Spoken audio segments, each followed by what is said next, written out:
Hi guys, কিছুদিন ধরে আমি এই বিস্কিটটা খাচ্ছি। ভীষণ সুন্দর, সকালবেলা উঠে খাই।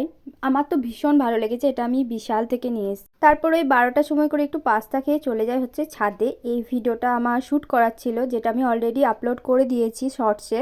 তারপর আমি শ্যাম্পু করেছিলাম, গিয়েছিলাম ছাদে একটু রোদ পোয়াতে, কিন্তু এখন রোদের তাপ এত বেশি যে বেশিক্ষণ বসাই যাচ্ছিল না। তো ওখানে বসে থেকে কি করব, ফাঁকায় তো কয়েকটা ভিডিও বানিয়ে নিলাম।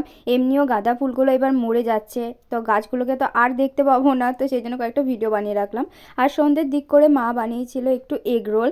আমাদের যেহেতু নতুন রান্নাঘরটা এখনও কমপ্লিট হয়নি, তো সেই জন্যই পুরনো রান্নাঘরেই আমাদেরকে এখন রান্না করতে হচ্ছে।